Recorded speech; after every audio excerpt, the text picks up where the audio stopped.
Миллионы мусульман по всему миру вышли на улицы, чтобы выразить протест против публикаций карикатур на пророка Мухаммада, да благословит его Аллах и приветствует. В разных странах синхронно выступают против провокационной деятельности Шарли Эбдо, не имеющей ничего общего с журналистикой. Свобода слова Франции, позволяющая глумиться над религией, оскорбила чувства 1,5 миллиарда верующих.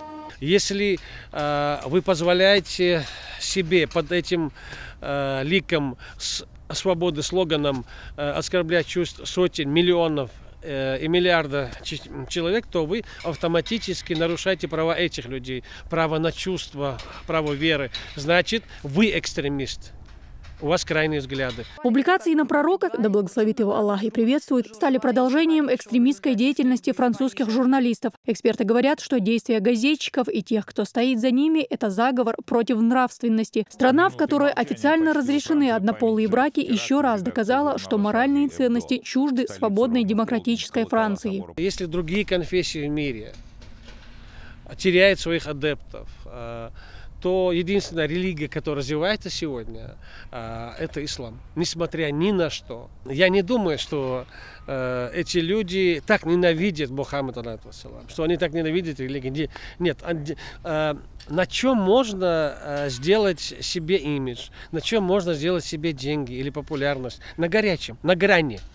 Вот на грани. Вот они решили на это пойти. Они не смогли состояться как журналисты. Один из древнейших видов рисунка, карикатура, во все времена отображала проблемы общества и служила методом самоутверждения над обидчиком. По всей вероятности, главный враг и притеснитель для Шарли Эбдо – это пророк, да благословит его Аллах и приветствует, и последователи ислама, которых пытаются опорочить французские журналисты. И это при том, что изображать, писать портреты пророка, да благословит его Аллах и приветствует, непозволительно с точки зрения ислама. Извиняться, похоже, авторы провокаций и не собираются перед мусульманами. Пример другого отношения – история с шаржем на сына бывшего президента Франции Николя Саркози Жана. После выхода в свет карикатуры на сына политика, пожелавшего поменять веру ради удачного брака, главный редактор издания уволил карикатуриста, обвинив его в антисемитизме. По всей видимости, оскорблять пророка, да благословит его Аллах и приветствует, и всю его общину, для французов не является проявлением национальной нетерпимости.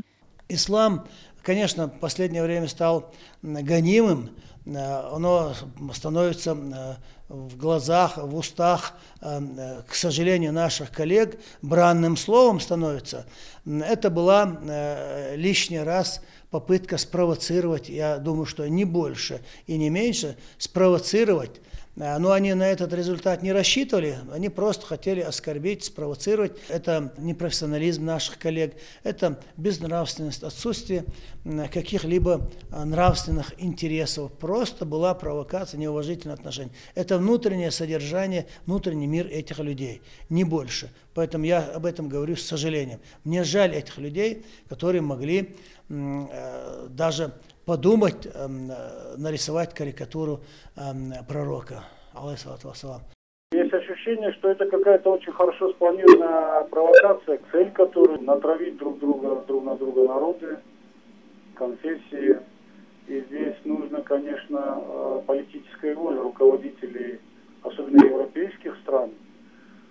Во-первых, конечно, не допустить самосуда, не допустить убийства людей, а во-вторых, я думаю, также важно не допустить вот такое вот циничное оскорбление чувств верующих, которое сейчас происходит во Франции. Фраза «Я Шарли» стала лозунгом акции в поддержку жертв теракта в редакции Шарли Эбдо. На марш в Париже вышли даже главы различных государств.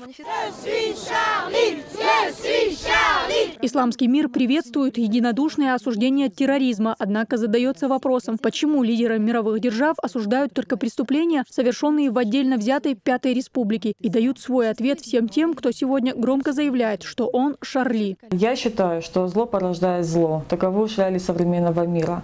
И я не Шарли, не потому, что убитых сотрудников издания сейчас называют жертвами терроризма. Я не Шарли, потому что я не источник свершившегося в данном случае терроризма. Я работаю в журналистике, не оскорбляющей чувства верующих, к какой религии они бы ни относились. Я работаю в журналистике, не играющей на гибели своих же коллег ради пиара и повышения тиражей. Я не Шарли, я другой СМИ, для которого жертвы терроризма — это жертвы Беслана, Донецка и Славянска. Их имена святы для нас и свободны от всякого рода спекуляций. Непонятным остается и то, почему политики не возглавили марши протеста в связи с гибелью сотен тысяч афганцев, сирийцев, египтян, ливийцев, йеменцев, иракцев. Молчали, когда в Грозном взорвали дом правительства, трибуны стадиона и погибли всенародно избранный президент Ахмад Хаджи Кадыров и его соратники, когда захватили школу в Беслане и заложников на Дубровке, когда в декабре захватили Дом печати и школу в Грозном. Я против экстремизма в любом его проявлении, тем более, когда это связано с убийством людей. Но ситуация, которая сейчас происходит в Европе, на мой взгляд, характеризует абсолютно точно политику двойных стандартов. То есть то, что осуждается в Европе, абсолютно никоим образом не обсуждается в России. Я считаю, что стандарт должен быть в данной ситуации один, что терроризм должен быть осужден везде. До событий последних дней «Шарли Эбдо» был малоизвестным изданием, которое находилось на грани банкротства. Скромный тираж в 60 тысяч экземпляров уходил плохо. Одним словом, газеты не зачитывались. А дальше кому война, кому мать родная. После теракта дела пошли в гору. Тираж подняли до 3 миллионов, а после того, как французы выстроились в очередь за сомнительными карикатурами, тираж увеличили до 5 миллионов экземпляров. Первый же день принес прибыль в 10 миллионов евро. Вполне приличная сумма для борцов за свободу слова без границ. Как они заработаны, для Шарли совсем не важно. Когда совесть спит, деньги не пахнут. Это просто пиар-реклама, и люди на этом наживаются, делают деньги элементарно. Журнал, копеечный журнал, который стоил там какие-то мизерную сумму, когда его цены вырастают до 200, до 300 долларов, и тираж вырастает в сотни раз, это ненормально. Просто на этом делают деньги. И мне кажется, гибель этих журналистов, так называемых, она уже никого не интересует. Тут совсем другие, далеко идущие политические игры. На мой взгляд, совершенно очевидно, что это провокация. И главное не идти на поводу у этих провокаторов. Я прекрасно понимаю чувства соотечественников мусульман. На Северном Кавказе существуют вековые традиции мирного проживания разных народов. Эту модель мирного соседства мы и сегодня готовы предъявить. И даже Европа может у нас поучиться.